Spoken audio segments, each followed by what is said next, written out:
Before going on to the discussion of schools of philosophy, we have to dismantle the idea knowledge. So, let me ask you the definition of knowledge. What is meant by knowledge? It is not easy to define knowledge in one way. It has different ways to define the term knowledge. For example, we can say I know someone, or we can say I know how to fix a machine, or I can say I know that some cats are black. So the three examples I have given you are examples of knowledge, that is knowing something, but the method of knowing here in each context is different. That is, in the first case, it is I can say I know someone, it is actually a knowledge of a person. Second one is a skill, that is I know how to fix a machine, that means I have a skill of knowledge. Then the third one is actually a relational knowledge, that is to say I know that some cats are black, that means the fact that some cats are black, it implies a different layers of meaning. That's the other cats may carry other colors, or that does include all cats in its category, etc. So the knowledge we perceive in our daily life is different, that is in their variety. So how we can define the term or the concept knowledge in that is in one definition. From the discussion, we can easily assume that it is not easy for us to define knowledge in one particular kind of view. We have to have a that is multiple view in order to dismantle the term knowledge. And in the third definition, that is the example I have given you, it is actually prepositional knowledge. It is not a specific knowledge or defined knowledge. It is prepositional knowledge. What is meant by prepositional knowledge? Prepositional knowledge have to be that is it carries a species of belief. That is, if some conditions are satisfied, then that knowledge is true.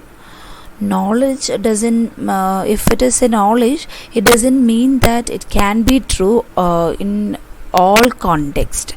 Knowledge means what we perceive from a context.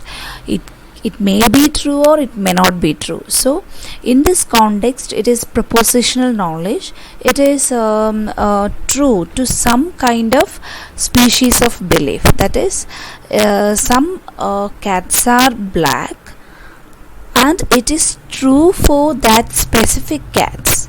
So it is actually a kind of knowledge aroused from the surrounding. Okay, and now we must determine those characteristics of beliefs which qualify a belief as knowledge. In Western context, the traditional account of knowledge has taken truth and justification as the essential characteristics of those beliefs which are to be counted as knowledge. That is, we have to have two phases for a knowledge if it has to be very true in all sense. That is, it has to be truth in its content, and we have to justify the truth by adding other elements around it. So when it comes to epistemology, that is knowledge which is based on experience, or a kind of a sensory experience, which are to be counted as epistemology concept of knowledge defined knowledge as justified, that is a true belief. That is why science has got such a base in their knowledge pursuit, which means they perceive a kind of knowledge, plus they justify their knowledge by proving it to be true. But for us, that is in the sense, for a common knowledge, it won't be like that. We will have some kind of perception. It may be or may not be true, but it can be considered as a knowledge. That is acquiring a kind of value or a kind of idea, which may be or may not be true.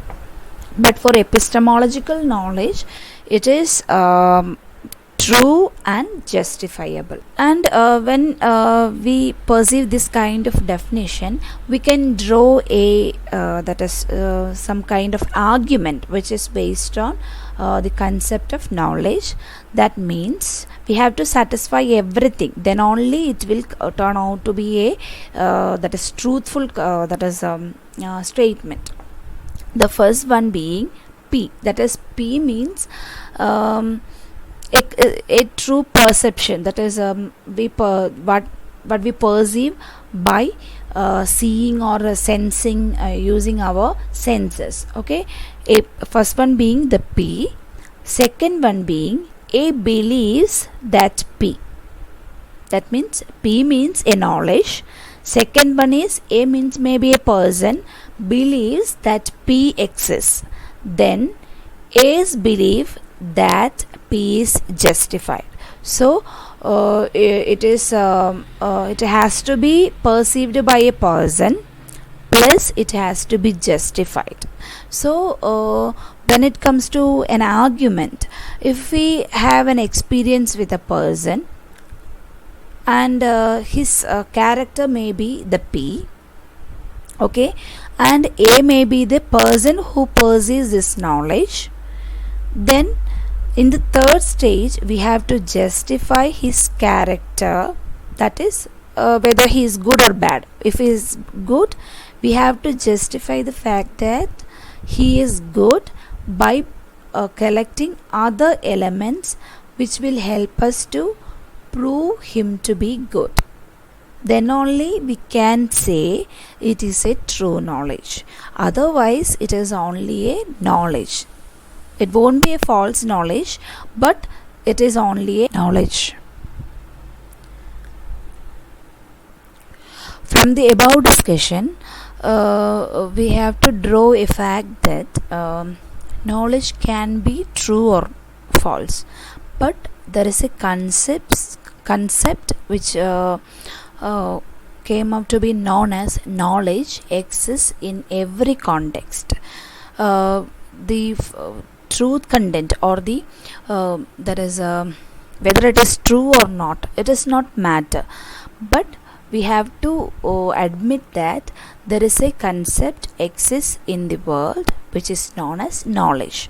So based on that concept, Indian philosophers that is divided this kind of knowledge into different sections, which is based on their truth content. If it is a true knowledge, then it is termed as Yadhartha Jnana, or it is known as Prama.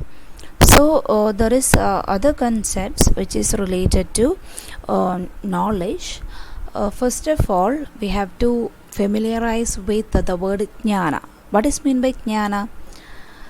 Jnana means simply we can define it as knowledge, but in Indian context it has a deeper meaning. It is not merely the knowledge we perceive, but it comprises of the insight by which we perceive this knowledge. So Jnana is actually a deeper term when it comes to Indian context. So we have to discuss what is the relevance of Jnana in the pursuit of philosophy. So for every philosophical pursuit, this kind of Jnana is vital, and that doesn't mean that it is the true Jnana or true kind of perception or true knowledge. Jnana simply means knowledge, or simply means perceiving things around us. That doesn't comprises of true knowledge, that means it doesn't only comprises of true knowledge, but it also comprise false knowledge. So it is a combination of true and false knowledge, and when we perceive a thing around us, we won't check we won't every time check the authenticity of knowledge. It is based on the context we will depend upon the knowledge, or check upon the knowledge whether it is true or not. Otherwise we will perceive that knowledge as it is. So in Indian context, it is very vital to have this process of jnana in order to that is move forward in that is philosophical pursuits. From this definition, we will understand that jnana doesn't not only comprises true knowledge, but also false knowledge. And here is the main difference between Indian philosophy or Indian concept of knowledge and Western concept of knowledge. In Western concept, if it is a knowledge, it has to be true. Knowledge means a thing or perception which proved to be true. That is something like a scientific that is an idea or scientific theory. But in Indian context, this prama or yadartha jnana, I have already mentioned, that is true knowledge. A knowledge which is true is only a subset of this kind of jnana. That means jnana is a main that is a belief, and we have yadartha jnana or this true cognition or true knowledge and false knowledge. So false knowledge and true knowledge has equal importance in Indian context. When we compare in Western philosophy carries a concept that knowledge is fruitful only if it is true. So this is the basic difference between the concept of or the approach towards knowledge in philosophical pursuit between the Western and Indian culture. In Western context, if a knowledge proves to be false, then it ceases to be known as knowledge. It will come under another category which is not reliable. But for India, but for Indian context, it is not like that. That is, they consider both true and false knowledge as jnana. That means we have to, according to them, we have to perceive all the sides of knowledge, whether it is true or not, which is relative. True and falses are relative. It is based on the context of a person who perceives this knowledge. So we have to perceive every side of knowledge, whether it is true or false, in order to achieve the final goal in the pursuit of knowledge. So they consider the concept of knowledge more important than the base or the that is authenticity of knowledge. To Western concept, this kind of false knowledge has no validity, that is non-valid knowledge. That means it won't support any kind of belief in their that is belief in their that is system. But as for the Indian context, we have to perceive both valid and non-valid knowledge in order to have a holistic view. And this kind of non-valid knowledge or false knowledge in Indian context is known as aprama. That means non-valid knowledge or false knowledge. And this aprama also contributed or contributes in the field of philosophical pursuits, and we have to have this kind of holistic view in order to that is differentiate between what is true and what is false. Otherwise we will only see the one side of knowledge, which is very much limited, whether it is true or false.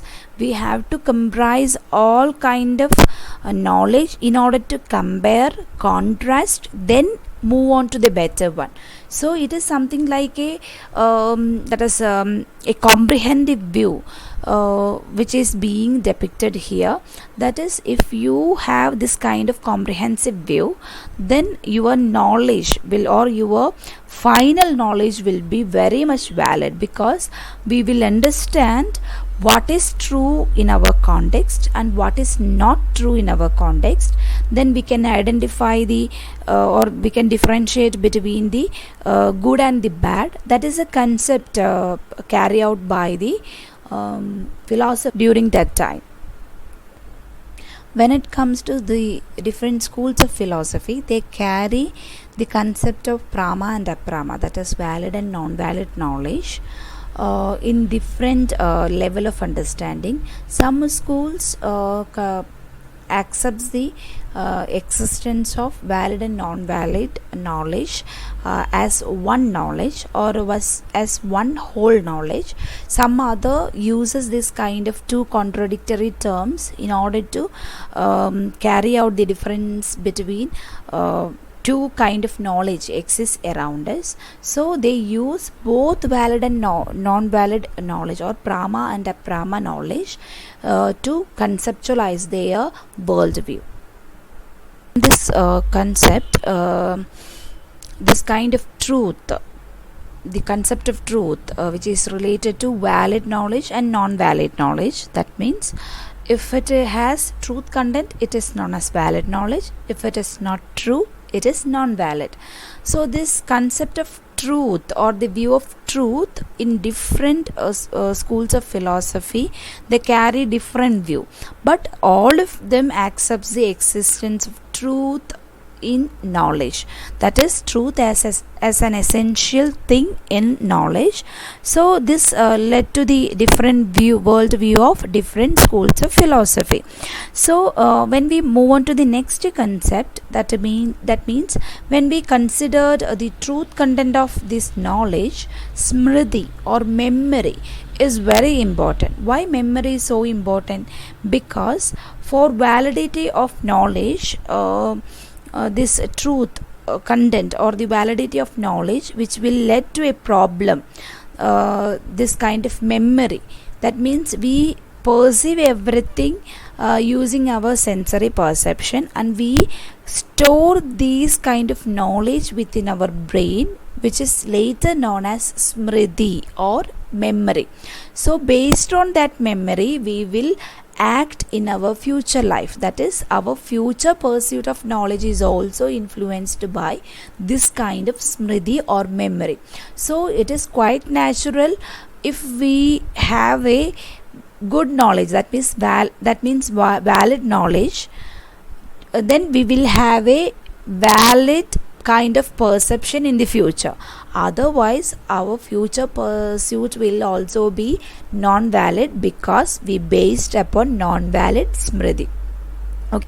Another point here we have to mention is that according to all philosophers, this memory is not at all a valid knowledge, because memory can be fake, or memory can be tentative.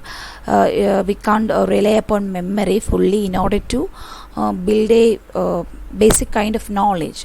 So it is not easy for us to depend upon memory in the process of knowledge or acquiring knowledge. And how we include this prama means valid knowledge into smriti, and it won't be a authentic one when it comes to smriti, whether it carries prama or aprama, and that controversy is there. So it may lead to a kind of diluting or impurifying the knowledge we perceive by our direct contact with the things around us. because smriti is not a direct that is perception. It is only storage of the direct perception we got in our life. Next concept we are going to discuss is the that is whether knowledge is an activity or a kind of feeling or a quality, like that. So when we analyze, it is basically a kind of that is quality we acquire through our perception. But when it comes to other examples, that means when we perceive something, that is, for example, when we listen to some knowledge that is given by some person using this kind of language or speech sounds, we have to listen to this person in order to get a full view of everything he has been that is discussing about. Otherwise it won't be registered in our mind. So there must be a active listening skill on the part of the listener in order to acquire this kind of knowledge. So it can also be considered as an activity, that is active participation of listening here. So it can also be considered as an activity. So otherwise it can be considered as a quality. In that sense also, different philosophers carries a different view about the existence of knowledge. The other concept which is related to knowledge is the relation theory of knowledge, which claims that knowledge is a relation between terms like mind, object, and a content, etc. That means, for example, when we conceptualize an object or when we hear the name of an object, we will concept that object in our mind. That means we use our mind and there is an object there, and our mind enter into that object in order to conceptualize that object. Okay, then we will feel the object's existence and we will understand what is meant by that object. For example, if I say cat, then I can see the picture of cat plus I can see the word cat. Okay, then I will enter into the concept of cat in order to understand what is meant by cat. So that kind of relation, that means the word plus the object relation, and there is a content relation also. That means the existence of cat can be considered as the content, and this content also go along with the concept of relation of knowledge. Next theory which is related to knowledge is the theory of quality or quality of knowledge. How knowledge can be considered as a quality being discussed here, and why that is as I have already mentioned, some schools consider this knowledge as quality and other schools consider it as an action. Why it is known as a quality means it doesn't carry any kind of activity, but when it comes to other activity based knowledge, it is also considered as activity. So there are different layers of concepts which is related to knowledge.